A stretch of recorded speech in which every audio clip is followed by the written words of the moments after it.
going on, everybody? Happy Monday. Happy Memorial Day for all the Americans as well, too. I found that out the hard way because I had meetings set up this morning, and I slowly but surely, one by one, got an email saying, "Hey, we forgot it was a holiday today."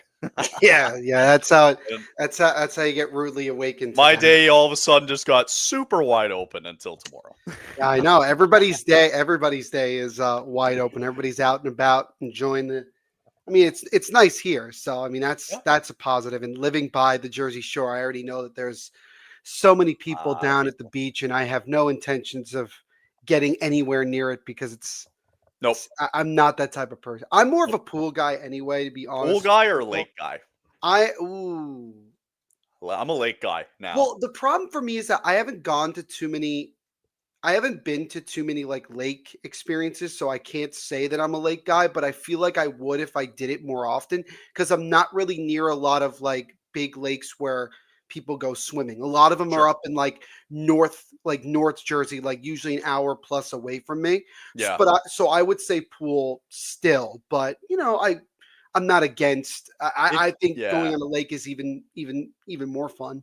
If you get a chance, like state parks, we call it provincial parks because provincial Yeah. Ontario, but like state parks, camping, oh, I have a newfound appreciation and love for it.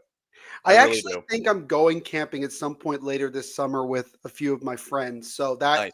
hopefully there's a lake by there, which would You be got and the best is to just go somewhere with great reviews, but also that's kind of like in the middle of nowhere. yeah, because then You know you're what I kind of mean? like away from everything for sure. Yeah, hundred It's percent. just such a good vibe, and then you get every station has its own like little fire pit Hmm. too. You get Yeah, fire. Oh, it's just I. That's wonderful. why I can't wait for this summer. I It's gonna actually be great. have one that I have I don't know what they say, like a mobile like fire pit. Like I can just like build it, Oh, put it together, and oh, then I okay. could just take it up to other places. I don't know if Interesting. yeah, it is interesting. I didn't think those things were in existence, but I I brought guess I brought it up where I was like, I want one of those like table fireplaces, and my buddy's like, mm, no, like you don't get the same sensation as you would right, from a normal fire, sure, yeah, right? 100%, You get the wood burning and all that. 100%. But Well, Neil said we look like absolute buffoons from last Monday. We look like pretty stupid people from the no, one side of the I mean, at least conference. in one of the series, it's still possible.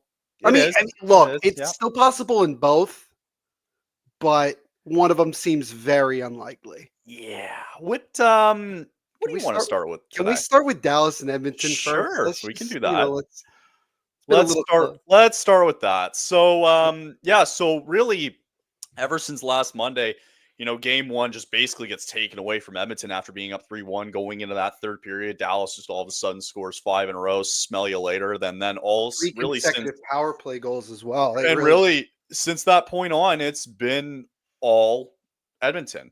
wow. They shut out Dallas in game 2. Frankly, they beat the brakes off them yesterday. And Mm, they said it going into the first intermission. Like Kelly Rudy on Sportsnet literally said, he's like, "Where's the emotion from the Stars right now? Like yeah. nobody feels like they're really pushing back almost, and it's just Edmonton being able to create and generate their own chances and within their own game. So it's been a sensational 3 games despite losing game 1 for Edmonton. You minus out 1 period. Edmonton's just had total control of this series, and yet we go into a game 4 tomorrow night where the narrative can be flipped if Dallas can just find a way to get back home ice advantage. But it Yeah. feels like a must-win game tomorrow for the Stars. Without question. I think if you lose game 4, I think you're pretty much done. Because regardless of who you're playing and what the situation is, and obviously you do have home ice, it just is very hard for teams to come back from down 3-1, especially at this stage of the playoffs, Right. because teams are so dialed in at this point. And if one team is on a roll, it's very hard for them to get out of it. And once again, we were not super confident about the goaltending for Edmonton going into the series. And Stuart Skinner, to his credit, has played really well of late. And I thought he was going to get a shutout yesterday. Obviously, he Me didn't, too. but nonetheless, very good. And again, when you get this Stuart Skinner, this is why Edmonton made the finals last year and why they're 2 wins away from doing it again. Because when Stuart Skinner is on, he's very, very good and he can really track the puck well. He's a big body guy that can take up a lot of the net. Very, very good. But when he gives up maybe a soft one here or there, that can throw everything off. And I think that's the thing is Dallas hasn't started on time in Yeah. any of the 3 games. Even game number 1, they didn't start off on time. They have to get going right away. Pepper Stuart Skinner, get a goal past him, and get that momentum. Because the only way that Dallas even won game 1 was because they finally started peppering Stuart Skinner, and that eventually led to it, and they overwhelmed Edmonton. And also being at home certainly helped. Of course. Nonetheless, what I'm seeing right now is a Dallas team that is not stepping up right away and answering the bell the second the puck drops to start the game. And I don't care if you're on the road or not. You have to be ready to go right away. And if they keep this up, this is going to be a short series and it will be over before the end of this week. It feels like that's what dictates a lot of playoff games is if you don't get off to a fast start, then you're setting yourself up for failure for the rest of the way. How many times do we watch the Flames this year where crap, another slow start for them and they're behind 3-0 already? Yep. And it's like, well, that's it, right? Like, not to say that happens to the only team, but Sure. on a team where they don't have a lot of goal scoring, it's a different story. But I mean, same thing here for Dallas is that you're not getting your key contributors now who there's a plethora of them, right? With Rantanen, with Robertson, with Wyatt Johnson, and the list goes on and on. Granlund, who's still hanging around there. Like at some point, you're right. I think I actually absolutely agree with that. Like game 4, Dallas needs to start on time. If they don't, and we saw the way that first period went in game 3, where Edmonton goes up 2-0.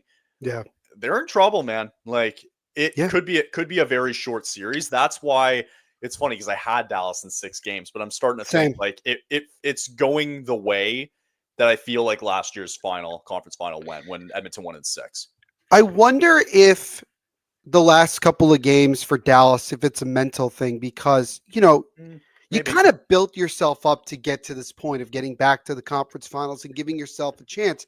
And this is probably the best Stars team we've seen in the last couple of years since they really started getting good again. And I think they were building this team to be ready to face Edmonton. Honestly, I think that was I believe, I don't want to say this is their Stanley Cup, but I believe that there is a level of wanting to exact revenge. Now, look, the Stars can come out tomorrow and dominate and win game 4 and it's 2-2 and things are fine. Different. Yeah. But if they lose game 4 and you go home down 3-1, even if you win game number 5, I don't see you finding a way to get back to game 7 unless you start on time. Now, one question I want to ask you, Kyle, and I'll give my answer after you have, as a rebuttal. When you look at that situation where a team starts off slow, doesn't come out right off the gate, do you consider that, in your opinion, to be more of a coaching problem or a player problem? I'm leaning towards the players, right? Okay. Because the coaches can they can have them, they can set them up for success in any playoff game, right? Whether you have last change or not, you can strategize the way you want to. At the end of the day, for me, it is the players that have to move their feet, right? They have to find a way to get moving here. I don't put a lot of, I think Peter DeBoer is going to get a lot of blame if they falter here again. And I don't think it's necessarily the right way to look at it because he's a good coach. I think he's a good coach in my mind. Like, you're back here again in the conference finals for the second year in a row. Like, you're clearly doing something right. He's been to the conference finals numerous times. He's also been to the Stanley Cup finals twice. Right. So, but also, like, you get shelled in game 2, right? You get shut out, frankly. And for the first, 2 periods, they finally get on the board there. But the guys just haven't really been producing offensively. And frankly, I don't think Skinner has been doing a lot. So sorry, back to your question. Yeah. I do think it's the players at the end of the day that need to, they have the final say. Because you can prep and coach them all you want. Sure. But the players got to get moving. Now, see, I'll disagree with you in the sense of I think it's more of a Okay. coaching thing because I think that there are coaches that have systems and strategies in place that get these guys ready to go right away. And Sure. I think that it starts in the locker room of getting the players' mindset to be we need to jump on them right away. We need to get going right away. We need to push. And I understand it completely from the players' perspective. They're the ones that physically have to go out there and actually start off strong. But I think it starts in the locker room. I think it starts in practice. I think you have to build that repetition where even in practice, guys got to come out and do well right away. Now, I understand that like not every practice and not every game is going to be exactly the way you want it to be. Mhm. But at the same time, I'm having a problem here because as somebody who watched Pete DeBoer coach the team that I cover for a couple of years over a decade ago, I'm seeing the same type of problems. I saw the same problems in San Jose. I saw the same problems in Vegas. Pete DeBoer's teams do not get off to fast starts. They Right. just don't. They've never been that way. They usually kind of give it the first 10, 15 minutes Methodically make their way through. methodically. And that to me is not conducive towards winning in the playoffs. Now, yes, Pete DeBoer has had a lot of success in his career. Hasn't won a cup, but has been, as I just mentioned, been to the finals twice. No doubt about that. But I'm just saying that I think it has to start with him being the leader. And then it's got to be the guys on that bench and on the ice taking that message and then putting it into action. So that's the way I look at it. I think Pete DeBoer's got to go into the locker room for game 4 and say, look, guys, we're in hostile territory right now. We are down 2-1 in this series. We should be playing a lot better than what we've been playing. We've been able to win on the road, and we need to come out of the gates guns blazing. We need to take how we finished game number 3, and implement that into game number 4. Come out strong, come out pushing, and immediately throw their game right back at you. Because if you let them get going right away, feed off that crowd, use that speed, we are going to be behind the 8 ball for the next Again. 60 minutes. That's the way that I would look at it. And that's what I would hope to see from Dallas going into game 4. Dallas on the road the last few games has been terrible. So I'm going to date this all the way back to game 3. I think game 2. Game 2 of the Winnipeg Jets series, right? Game 2 they lose 4-0. They go Yes. home, they handle their business. Game 5 they lose 4-0 on the road. Yesterday they lose 6-1. So 14-1 in their last 3 games, they've been outscored on the road. So I think, yes, there is some truth to you saying that they can't get off to a fast start. That's fair.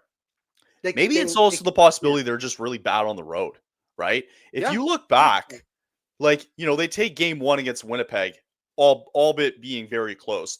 They let 7 goals in game 6 in Colorado, right? And then in games 3 and 4, in game 4 against Colorado, they lost 4-0 and they managed to win a very low scoring OT game. They ended up winning 2-1, which in fairness, Ottinger saved them there. Oh, So yeah.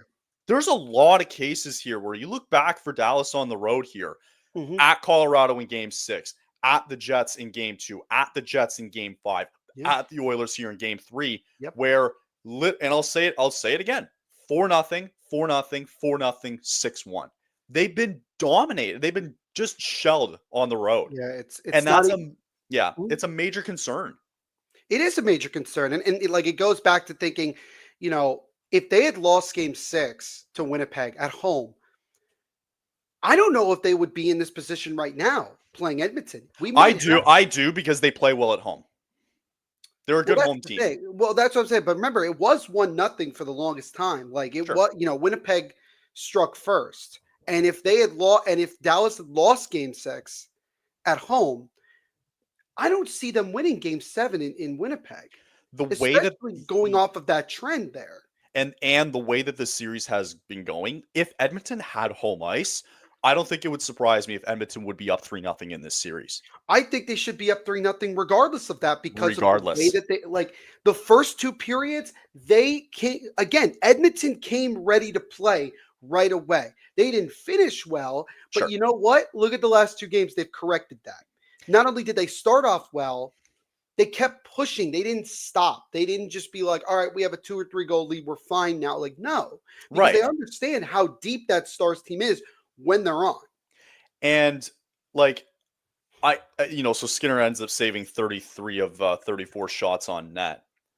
I don't even think he's outside. I'll give him game 2. I'll give him game 2 when they shut them out there, right? Mhm. Outside of game 2, where frankly I don't think he really had to do a lot. I don't think Skinner's had to be a world beater. I look at the way game 3 progressed, and I think once the Oilers got a pretty sizable lead is when I think their defense started lacking, and Sure. that's why he ended up with 33 saves. Is like, did they go 100% at that? Probably not, because No. again, they're all humans, and it's a mental thing. It's like, oh, when you're up by 3 or 4 goals, oh, okay, you could take off a shift because it may not really matter. So I think for that moment, it was Skinner having to, make a bunch of saves that probably he didn't, in And in a different and I mean, situation. and also don't forget, like it was a 2-1 game before McDavid scored with what 20 seconds left in the second. Could have been a different story That was the going into the third backbreaker in period. my That opinion. was the That ultimate goal was the backbreaker. backbreaker because at that point it was, Dallas had just gotten a goal, and you felt like the momentum was kind of tilting towards Dallas. But then McDavid with that incredible move. I mean, I say incredible because like it's nothing to him, Yeah. and he just buries it, and like you could just feel it on the bench. You could see it on the bench that Dallas felt like that was kind of a gut punch kind of move. It was like, eh. And Shit. Yeah.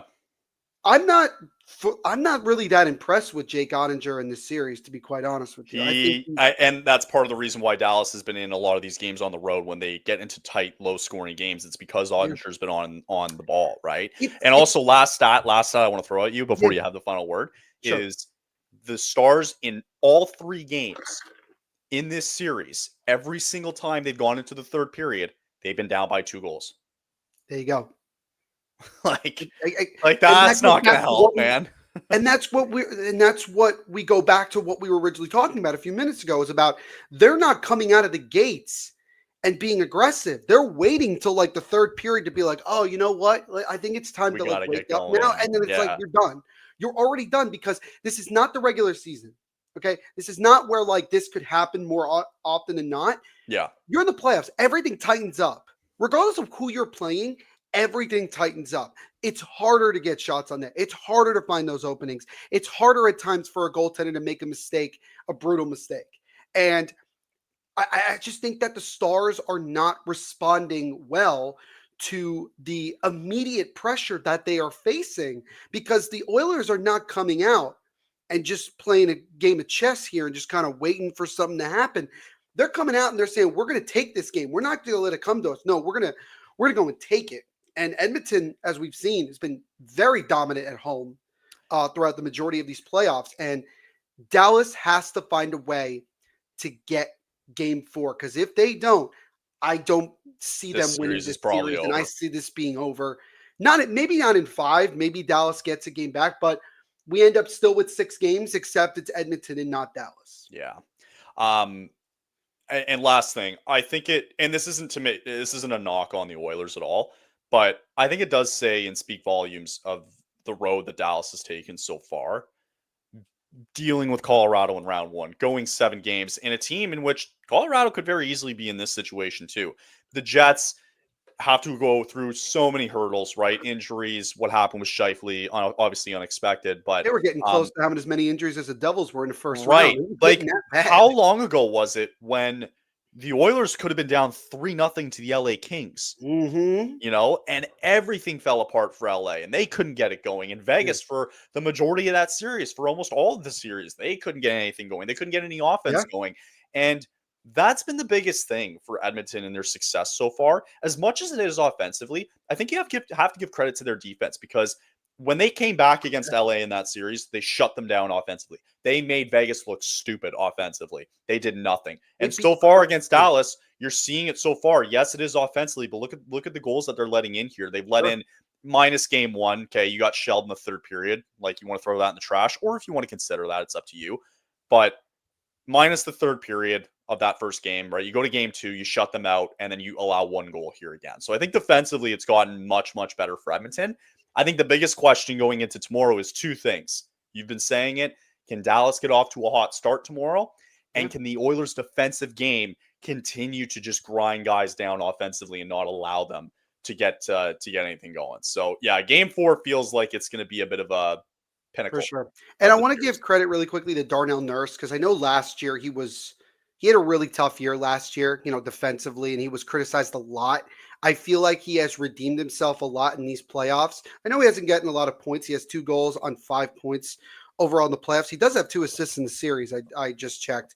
But I think overall, I think he's been really solid defensively, as is the entire back end for Edmonton. And I think that's the biggest difference that we're seeing from last year to this year, is that they are a better defensive structured team. I don't know what change they necessarily made. I don't know if it was a coaching staff or a mentality. I don't know. But, again, I agree. Like, if those 2 things keep happening, where Dallas doesn't start off well and the defense of Edmonton keeps grinding them out, this series is going to end very quickly.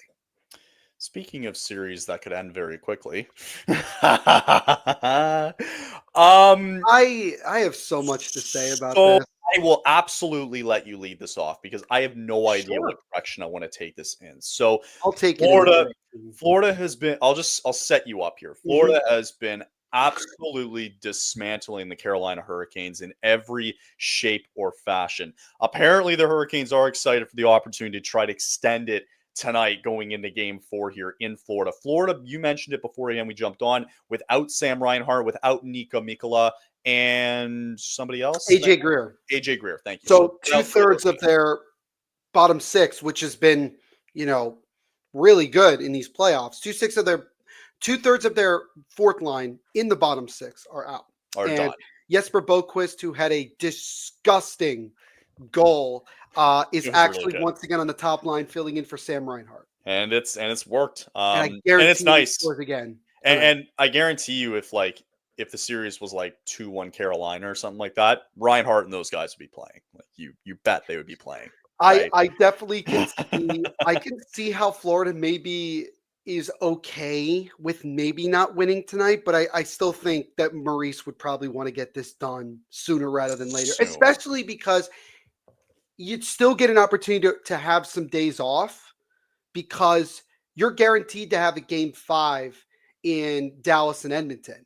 And if Dallas wins tonight, tomorrow, and Florida wins tonight, you're guaranteed to have even more days off. You're delaying the inevitable. You're right? Delaying. Sure, exactly. So I'll let you. I don't have a lot, I'm sure I will have some. I know I'll have some things to say. I'll let you go. But the only thing I'll say, and you mentioned the games here, is that for some weird reason, if Carolina can stave off elimination tonight, I've got a sneaky feeling we're going to go 6 games, because I just refuse to believe that they go at home again. And it's been 15 years since they've won a conference game, for God's sakes. Like, I just refuse to believe that this is the way they're going to go out again. Yeah. So yeah, listen, it's been all Florida. Like, we knew it, that Carolina's test in these playoffs, was this, and they've failed on all levels, because they essentially had a bye in the first round. Sorry, Neil. And Washington, frankly, it was a Cinderella story in which, their luck just kind of ran out almost. But give credit to Carolina for being good at home, which they should be doing good at, except they were terrible in the first 2 games, and obviously more brutal in game 3. So, Neil, take it away. So, again, Kyle brings up a lot of good points. I think it's fair to say, through 3 games, the Hurricanes are proving to be arguably the most overrated team in these playoffs. And yes, I know that Toronto just got knocked out. Man, those fans got to be pissed, though, in Toronto. But you know what? Let's put it this way, guys. At least Toronto has won a game against Florida in these playoffs. As a matter of fact, they've won 3 times against Florida. And I think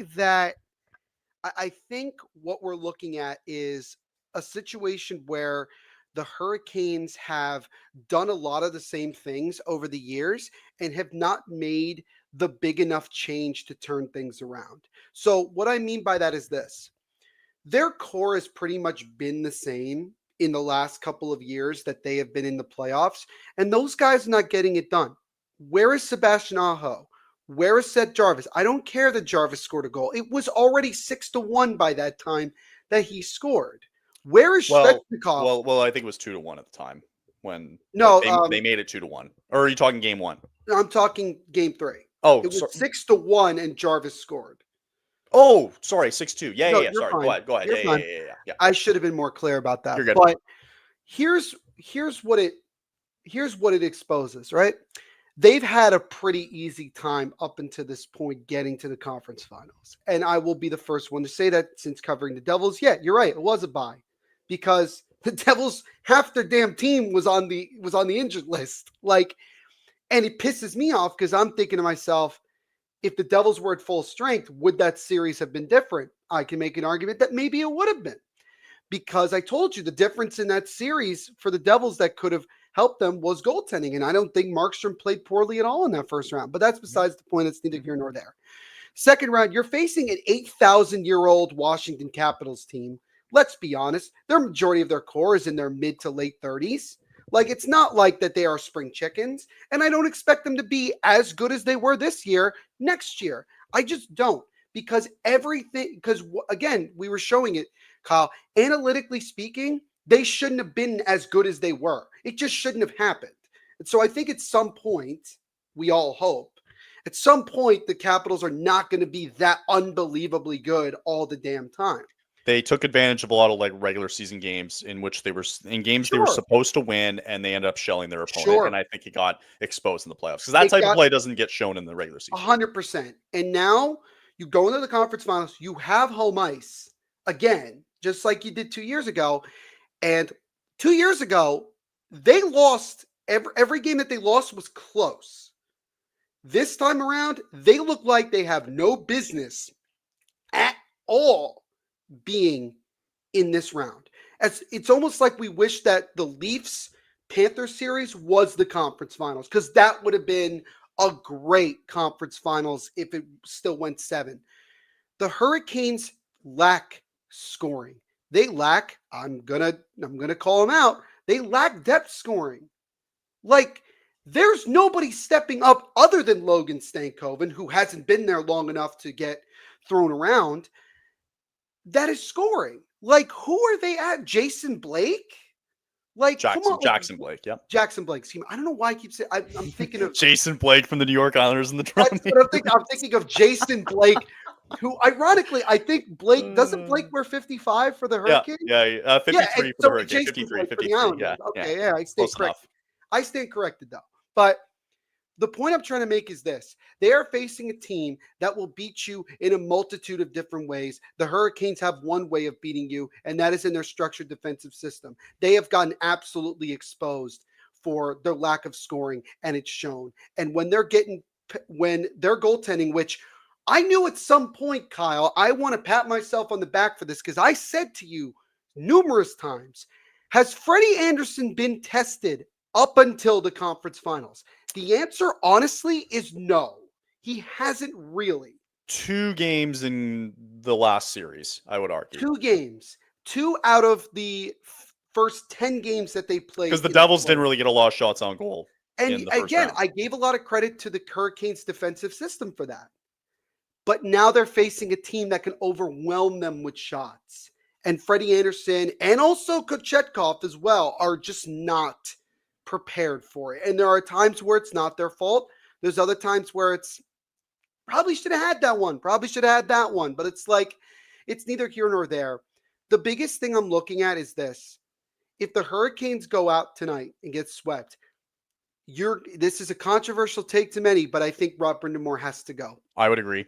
I think his job's on the line. Yep. What else have the Hurricanes done that has not changed? And again, the old saying goes, Kyle, can't fire the players. You can certainly fire the coach. And we know that NHL coaches have a short shelf life, on, in this league. And don't get me wrong, he'll have teams that want to hire him. I don't doubt that in the slightest. Mm-hmm. But it's just whatever he's doing it's just not working.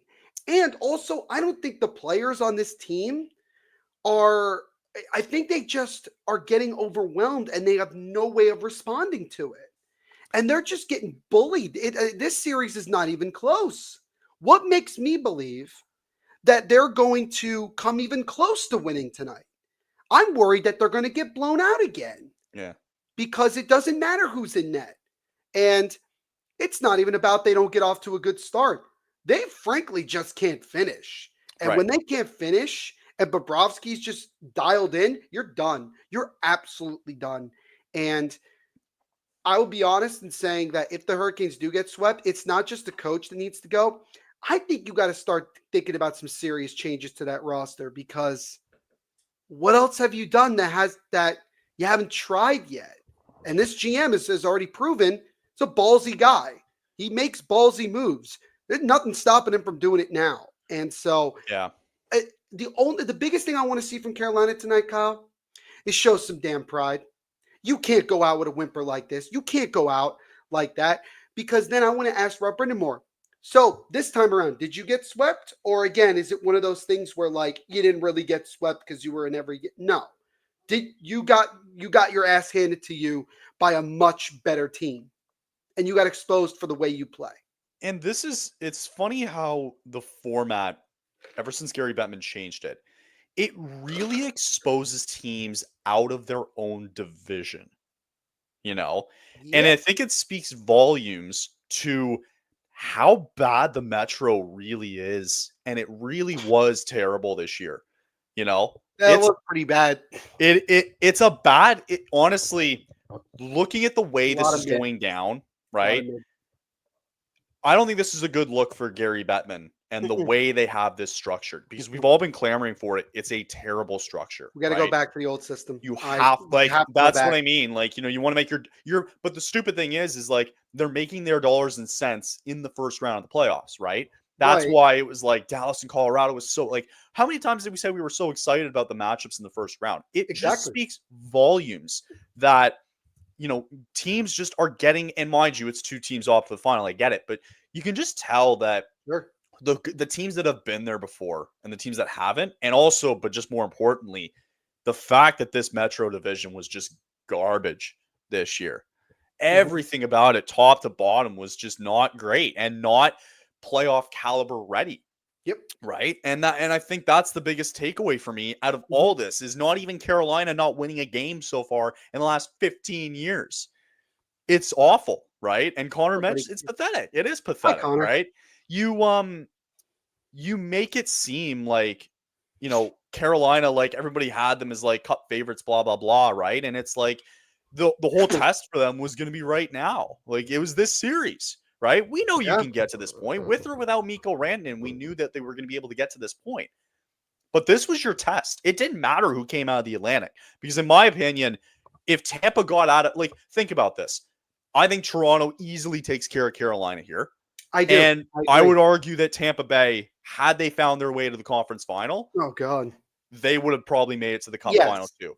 I Yes. think And any of those teams in that Atlantic bracket, yeah. if they found their way to the conference final, they would have got through to the final. Yeah, and again, like I said, again, and I'm being biased from the team that I cover, but I still believe honestly that if the Devils were at full strength going into that first round against Carolina, I don't believe that the Devils would have had as many issues as they ended up having. I think they would have played, and I think they would have given Carolina a lot of problems. And I said it before, if they had not blown Game 5 after being up 3-0 and that went back to Game 6, I think there's a good shot it would have gone 7.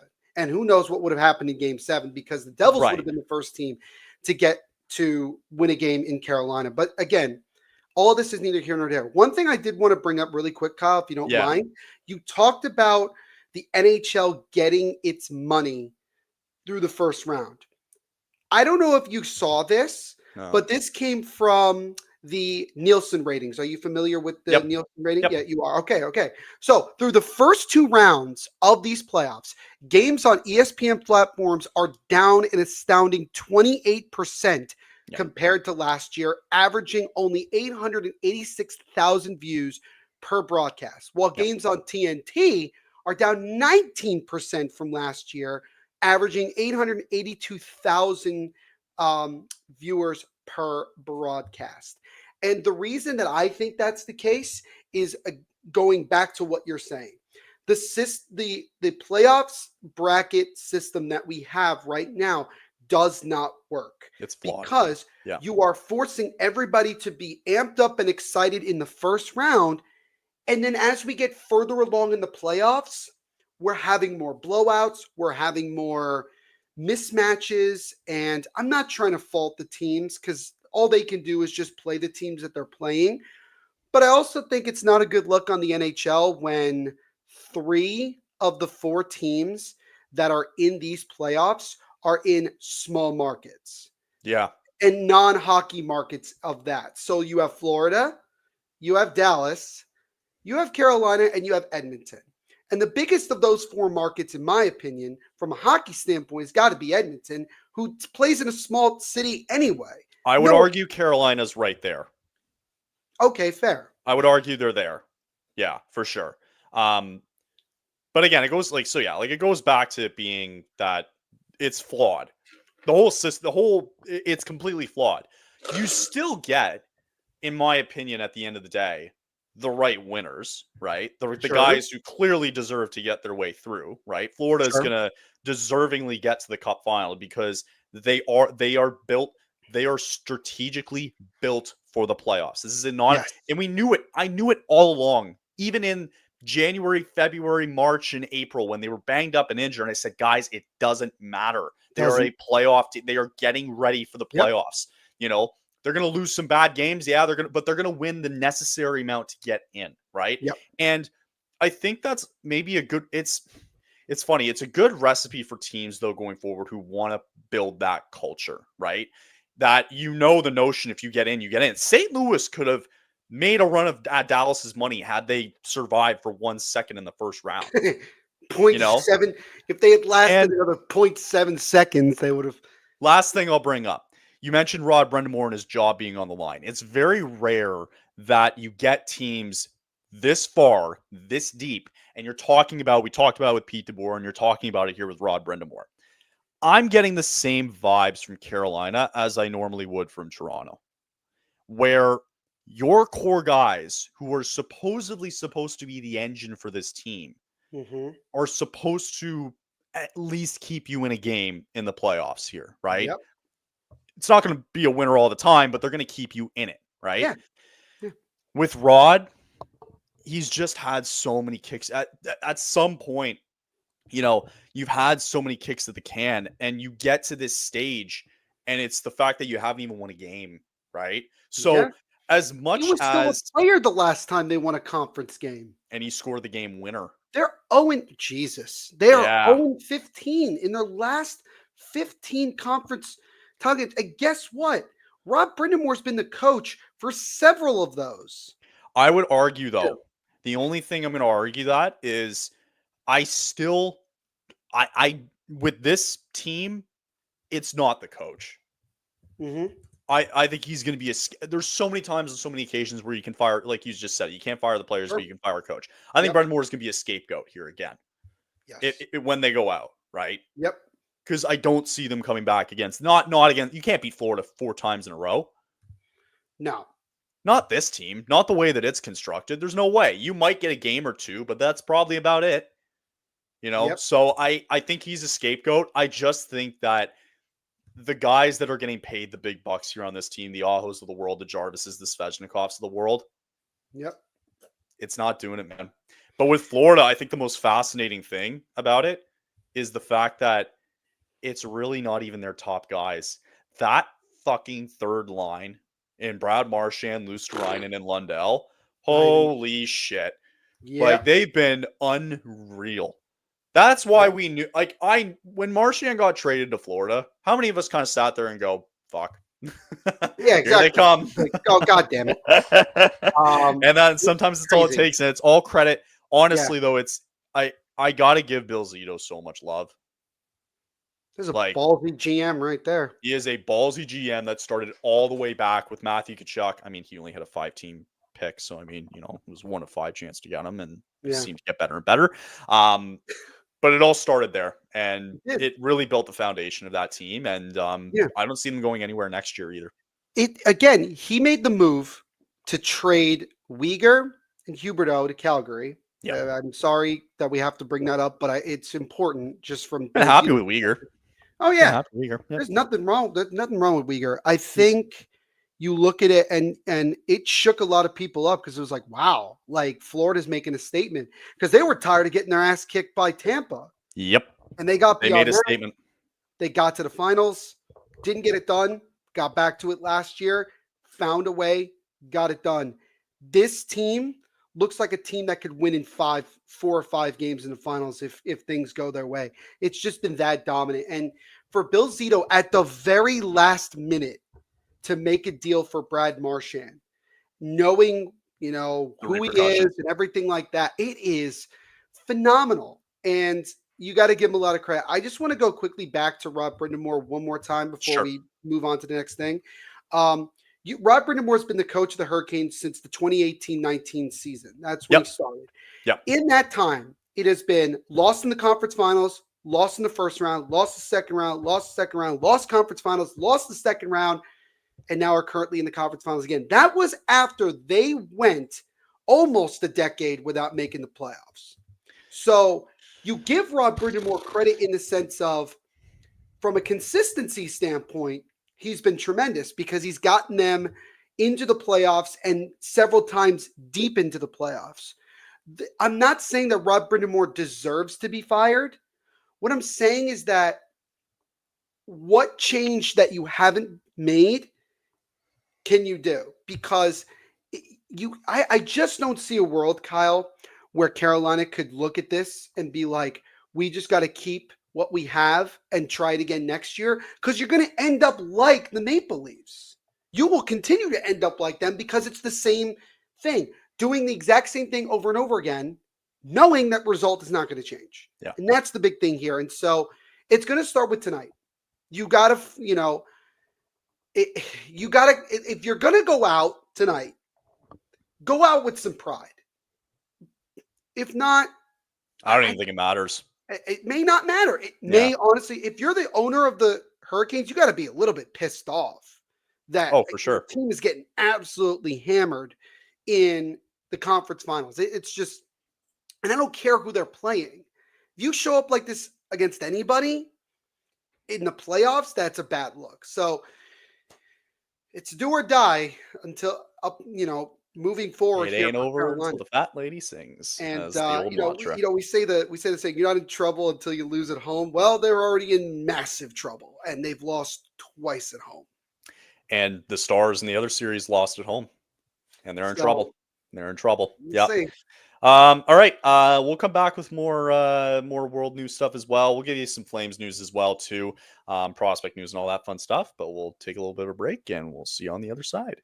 It's officially the best time of year for hoop and hockey fans. Playoff drama, buzzer beaters, all the chaos we live for. And if you're done just watching and ready to actually win some cash, you got to check out Pick 6 from DraftKings. Nobody's dropping better payouts than Pick 6. Hit Pick 6, and that's 25 times your cash. And if you beat your competition, you could be looking at a 500 times bag in your pocket. It's super simple. Select your picks, track your scoring, go for those big time prizes. No gimmicks, just straight up fun. Pick 6 is live in most states like Missouri, California, Texas, Georgia, and plenty more. So yeah, don't settle for weekly payouts. Make your picks with Pick 6 and let your basketball and hockey brain pay off. New to DraftKings Pick 6, new customers lose just $5 on your first entry, and you'll get $50 in bonus picks instantly. The playoffs are on, folks, so why not take a shot at making a little bit more money while you're watching? Download the DraftKings Pick 6 app now and use code THPN. That's code THPN to play $5 and get $50 in bonus picks. Better payouts, bigger wins. It's only on Pick 6 on DraftKings. The crown is yours. Gambling problem? Call 1-800-GAMBLER. In New York, call 877-8-HOPE-NY or text HOPE-NY 467-369. In Connecticut, help is available for problem gambling. Call 888-789-7777 or visit ccpg.org. Please play responsibly. On behalf of Boot Hill Casino and Resort in Kansas, 21 and over. Age and eligibility varies by jurisdiction. Void in Ontario. Bonus bets expire 168 hours after issuance. For additional terms and responsible gaming resources, see dkng.com. cccpg.co/ice. Okay. Did you see, by the way, have you seen just random, like what the 2026 free agency class looks like? You know what's funny is I saw that this morning. I was I'm looking at it this morning. right now, and my God, is it fascinating? Because you look at this year, it's kind of like it's like like I don't think this free agency class is that good, quite frankly. I think a lot of teams should be careful with how they approach free agency. Sure. But if you look at it, like here are the names that come up, right? You have Connor McDavid right away, so that's gonna, you have Jack Well, Eichel. don't forget he can. It's important to watch this offseason because he True. can extend. I wonder if he doesn't win the cup, right? Let's say they get to the finals and they lose. Does he keep his options open? You'll learn right away, but I'm leaning more towards that he's not going anywhere. If he screams like a lifer in Edmonton kind of guy, I don't see him moving. But you have McDavid, Jack Eichel, Kyle Connor, Kirill Kaprizov, Artemi Panarin. Granted, it's Alex Ovechkin, Bobrovsky, Jacob Markstrom, Andrei Kopitar, Martin Necas. Now, granted, a bunch of those guys in the next 12 months could get locked up to different extensions, this, that, and the other thing. I will say from just Jacob Markstrom's perspective, I think there's a 99.9% chance he's going to get extended, and it's probably going to be this offseason just based off of what I've been told. I can't speak for anyone else on this list other than saying McDavid. I just think it's highly unlikely that McDavid moves. I just saw that just now, and I'm like, damn, that's a fascinating list. But it's important to watch it in this free agency because you wonder what guys can extend right away, who will extend right away, right? And then it's also, I'm finding the RFA list way more fascinating than I do the UFA this year in particular, 100%. Yeah. I'm going to say we're going to get 7 or 8 guys that get offer sheeted. That's going to be my guess. Give me the chaos. I love it. do the Flames offer sheet Matthew Nyes for the fun of it? I think he's going to be too much money. One name that I keep hearing though, and they're not sure if they're going to be able to re-sign because of other guys' commitments that they have to sign first, is Marco Rossi. Oh, that name keeps coming up like it's great. And apparently, I hear it a lot. Kyle, they're not even close in terms of that. In terms of and it sucks because I'm thinking like, didn't Minnesota finally get off those like 2 atrocious contracts? And now it's like, and you're still in a financial bind, like. That looks bad on Billy Guerin, if you ask me. And it is. I think Marco Rossi is a guy. And look, the dude was playing on the 4th line, and I'm like, he shouldn't be. So he's going to be a very interesting guy to get. And I think he will. I think there's a very likely chance. Oh yeah. Guys will. I think there will be a team to overpay, and I don't think Minnesota would be like, well, we're going to take these picks and go right. I don't know. There's other guys that you see there. I just caution, like it was at 4.6 million is at the cap of like not giving a first round pick. So I see the guys on the RFA list and I go, man, like I don't think you can get guys under 4.6 for the caliber of the players that are at the RFA list. So and with the salary cap going up, I think that's just such an important thing because agents are going to be salivating at the fact that they can definitely get teams to massively overpay for their clients in years like instead of like in previous years where it wasn't as easy to do it. And I think I'll give the Blues a lot of credit. They began that trend. By just doing what they did. And it worked because I think both Holloway and I'm forgetting the other name. Broberg have fit in seamlessly in St. Louis. So like it helps that Jim Montgomery's their coach too, who's a fantastic coach. I think we'll see the Blues back in it again. I think that they're gonna try to figure something out. I don't know. I think we'll see some changes next year to the playoffs. I think some teams that you'll be surprised by, I would say. That's kind of when it'll start, right? So quick tidbits. Tonight, you might have saw it when we had it up on the display there, but Anderson's going to be back in net tonight for Carolina.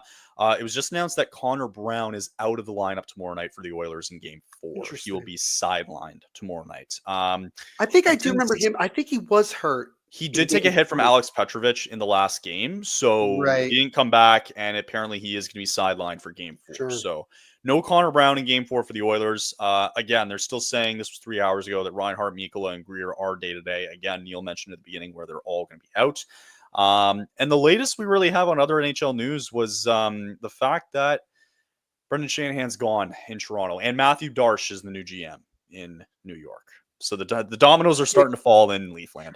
I'm yeah, right, exactly. I thought when Shanahan was let go, I thought he was immediately going to be the Islanders' new GM. I thought that that's exactly what the Islanders were going to do, but they apparently like Darsh a lot more. I don't know. I don't know if Shanahan will find another team. Maybe he will, but I just don't see him at the level that he was at. I can see him being. I could see teams wanting to bring him in as maybe an assistant GM, but not to the level of what he was at. But the question is, would Shanahan take a quote unquote lesser role and being second in command to someone who, is the one that's really calling the stupid thing is it's like he's a former player, right? And sometimes former players, it doesn't work out in a lot of these roles. It's like doesn't work out as a GM, doesn't work out as a coach. Wayne Gretzky sucked as a head coach. I mean, you look at Paul, but also too, sorry, I shouldn't say that. Like a lot of the players have become coaches. Not a lot of recent players within the era of the 2000s go on to be pretty. I mean, give Martin St. Louis credit, give Rod Brundamore credit, and I'll give a little bit of credit to Shanahan. So sometimes it works and sometimes it doesn't. I think it's just more of a systematic thing. But last thing I wanted to bring up was congrats to Team USA for winning the IIHF World Championships. They took down Switzerland in overtime, as it was Tage Thompson who gets the overtime goal. I have my thoughts on the whole tournament, but Neil, US wins gold for the first time since 1933. Yes, 92 years. 92 years since the last time they won it. Yeah, I mean, it was a great game. It was really competitive. I think both of those teams deserve to be there for the way that they played throughout the tournament. I think for Switzerland, not having Nico Hischier in the lineup was, I think to an extent, was not great. I mean, granted, they got that far without him after he got hurt a couple of games ago, but I think they would have liked to have had him in the lineup. But nonetheless, I think that they played as well as they could have. It sucked. You could see it on the faces of Switzerland, knowing that they were on the verge of potentially winning their first ever gold medal in any tournament. And I think that this just gives them extra motivation going into the Olympics. I think they've proven, Kyle, honestly, I think they've proven that this is a hockey country on the rise with, granted, they don't have a boatload of NHL talent, but they have a decent amount of guys that will play, who played in this tournament and will very likely play in the Olympics. And it's going to be really interesting to see how that all goes down once we get closer to the Olympics. But I was very critical, honestly, Kyle, I was very critical of this United States team in the round robin, part of this tournament. And just that, they didn't always look all that good. I felt like at times that they were not playing tremendously well. I felt like they were getting down. I mean, look, they got dominated by Switzerland. They got shut out by Switzerland early in this tournament. But you know what?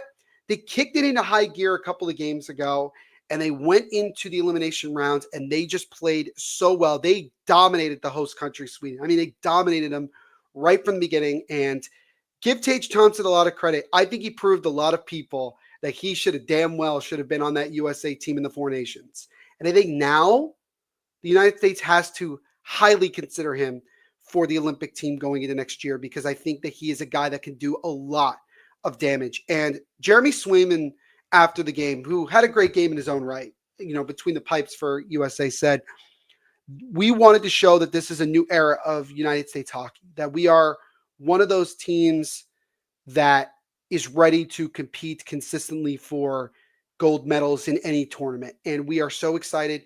We wanted to get off to a good start preparing for the Olympics. And I think they showed that here in this tournament. And it makes it that much more exciting for American fans, knowing that the majority of the guys that were on that Four Nations team didn't play in this tournament. And they won. And that's huge. So we'll see. We'll see, but it was awesome. So congrats to the boys here in red, white, and blue that got it done. And hopefully that gives them momentum going into the Olympics next year.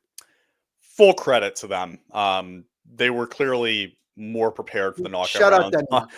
Shout out Denmark. Shout out Denmark. I was so happy that they won, though. And yeah, in a funny way, I was really happy about it because I'm like, Same. great, this is bringing up more levels of competition all around now. Like, you need that, right? So thank God for that. And I'm I'm gonna so take glad, by it. the way, that Slovenia, by the Yeah, way, qualified to still be in the top level for stayed. next Yeah, year. Thank they stayed. God. Because I hope that I get to see Kopitar again in a Slovenian jersey. You might get Uh, another look next year. Yep. Are they in the Olympics? I don't remember if they are. In the Olympics. I'd have to look. I'm not sure. I don't I have remember. no idea. Anyway, Um, I'll just take it on a. I'm gonna take it a different approach on this though.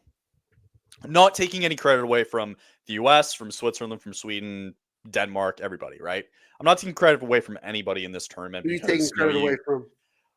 from the IIHF themselves. Okay. There needs to be a rule that needs to change for guys who can all of a sudden magically show up right before the Yes. knockout round. The Yeah, I thing thought that that pissed was me off the strange. most, and it didn't even honestly for Sweden, I'll just use them as an example because it's the only one I can think of right now. But it didn't matter at the end of the day because the US Denmark, ended up too. they won, right? But the Leafs get eliminated on the Sunday, right? Yeah. The day after, they do locker clean out. Nylander decides he's going to fly over to Sweden and he's going to play Thursday in the knockout round. Yeah. Fuck you. You know, fuck you. You just basically tell another guy in the lineup, hey, by the way, you played the whole round robin for us for 7 games. William Nylander's coming in, so thanks for everything. Get out. Yeah, I mean that's I fucking not great. hate it. I Yeah. hate Even it. Oilers came right after Game 6 and flew to Sweden to play for I am Denmark. not even mad. I'm not even mad at Denmark. Like, it was good on them, but like it makes a difference when Ehlers shouldn't have been. I'm sorry, Ehlers or Nylander should not have been allowed to show up for the tournament. I agree. You're fucking halfway through the tournament. You can't just magically have NHL players all of a sudden start showing up. Yeah. It's like, no, listen, you should be having alternates on this team. And frankly, it can't come from guys who are in the playoffs because we don't know when it's going to end. It's got to be guys that their season's been done. That's the only way. And that was the only reason why McKinnon and Crosby were able to go. And I think because it started after the first round of the playoffs, I think. Yeah, they had First like round, 3 or 4 days to like get there and like be with Fair the enough. team. After the Right, before and that was the tournament has totally fine. began, Yeah. I'm fine with that. That's before the tournament starts. I get it. But Sure. after that, you need to have it finalized, and you need to have, I don't know, 3 to 4 alternates who can be there just in case there's an injury, right? I'm sorry, you can't. To me, it's bullshit how that happens, right? At least, thank God for the Olympics, they won't allow that. It just reiterates for me how much I don't give a shit about this tournament because it's to me, it's rigged.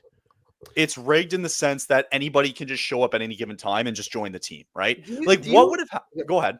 I was going to ask, do you wonder that they do this for the sake of you get those star players even later on in the tournament coming to get more eyes to watching the tournament, or do you think it's just simply like they want to play? They what? They just want to play. Like, I don't think it's not for anybody else's satisfaction. It's for them that they just wanted to continue playing. Right. And look, I think that there are ways that players can keep playing beyond obviously their season ending. I get it. Yeah. But I do agree with you. I think it is like quite ridiculous that like William Nylander 3/4 of the way into the tournament just gets to be on the team. And it's kind of like, right. And look, why would you allow? I'm surprised you weren't more pissed about that because you had to go up against Sweden in the semis. Well, we also kicked the ever-living crap. Fair, but if the chicken went the other way, yeah, I mean, I didn't really think about it as much until you brought it up. So that's a fair point. I think from the United States perspective, I don't think they had that happen as far as I remember. I don't recall. I was just bringing up the Nylander one. I mean, it didn't. It's not like Austin Matthews. But good on the Americans if that was the case. I'm shocked if that was the case. Maybe they said no. Maybe there were guys that wanted to play, and the U.S. Federation was like, no. Like, sorry, we're let already the core play together, starting and I totally agree with that. Yeah, Yes, and I'm fine with it. I'm totally fine with it. And I think what's great about it from that perspective is that you are getting guys that are not playing, maybe not playing as much on their NHL team, or maybe even whatever team they play in Europe. Sure. That are getting much more ice time than they normally would. So, like, what I like about these tournaments personally is I get to learn about players that I've never heard of before. Me too. Like, I have like guys that were on Switzerland that were kicking ass I'd never heard of before in my life. Yeah. Now, Andrew Getta has been an interesting name because I believe he played in the NHL at one point in his career. Yes. Yeah, I believe he did. And he had a phenomenal tournament in his own right. And I'm always excited because I like to think about, are there guys that could be available in free agency that are playing overseas that you could be like, what if we give a shot to this guy, kind of thing? And It's that's my opinion. It's a different game, But it's a man. different game. It Bigger is a ice. Hello? yeah. It's a But hugely I different do game. agree that I think it's stupid that You might find the rare one player that can make the transition.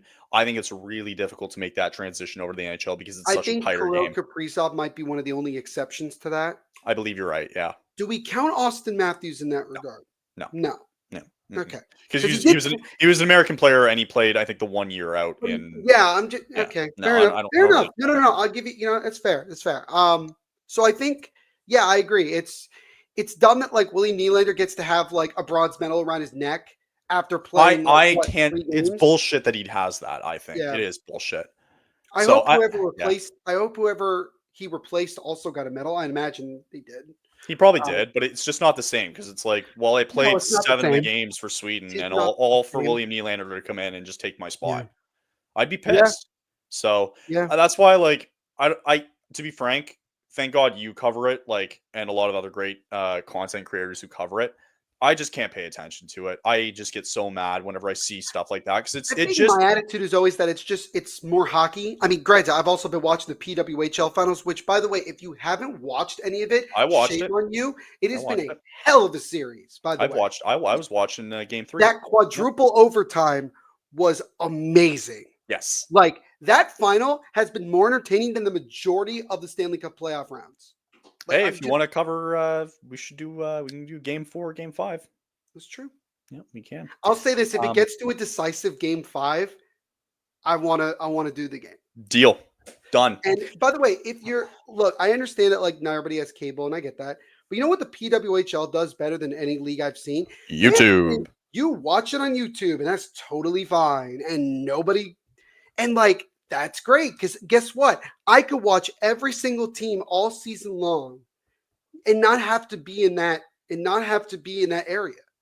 You know why though? Like Genius. the numbers have been down, and it's funny. The Also, number. by the way, they are expanding to Vancouver and Seattle going into Yeah. next year. It's funny you bring up like the numbers being down, like on ESPN and TNT, right? Mm-hmm. The big portion to that is you're starting to see the shift more. It's happening very slowly, but over the course of years now, you're starting to see it being moved away from cable and more to directly being on these apps. Like for me, I'm not watching a game on ESPN. I'm going through it on Sportsnet, right? And if I'm able to watch it on YouTube for the PWHL, then great. That's where I'm going to watch it too, right? Because I think people are starting to get sick and tired of the amount that they have to pay for cable in order to watch these games. That's all. So yeah, and I think streaming in general is just such a big thing now. And I think you're seeing it. I know so many people, Kyle, that have like Fubo TV, which honestly to me is just simply streaming. I'm going to be honest with you, it feels like streaming. Yeah. I know like a bunch of people that have YouTube TV, which by the way is actually pretty fascinating to experience because it's basically YouTube, but you also have like television, live TV that you can watch kind of thing. And yeah, I mean, there's so many different ways. And like the PWHL, what's great is that it's not like you have to have YouTube Premium to still watch their games. Mm-hmm. No, like you could just simply sit there and watch whichever game you feel like watching and do it. And I think that that's great. And so I think we're getting closer to that and cable just becoming dead in many ways. And I think what you're seeing is like that. I think that's one of the reasons why things are going down. That's why I don't have cable. That's right. But I'm not. I don't want to say that. Oh, the NHL should just be like, well, it's not our fault that the games aren't being watched. No, it kind of is because we talked about the playoff format being ass. Yeah. And like, oh, we want to have more rivalries. That's why we have teams play each other. Regional restrictions are always a problem too. Yep. Who cares? You got it. We could be getting different matchups that are interesting with teams that don't play one another that often. Like it's wild. All right. Yeah, so that's going to be it for us today. June next week, Jeez. which also means we are going to be officially on the clock for the NHL draft, which is right around the And corner. also So free agency. By that time, it'll be it's going to be freaking a wild month freaking 1 coming month. up. A lot We of are news. A lot of news can be coming out. So good stuff today, and we'll chat to you all again next week. Have a great rest of your Memorial Day, and see you all next Monday. See you guys.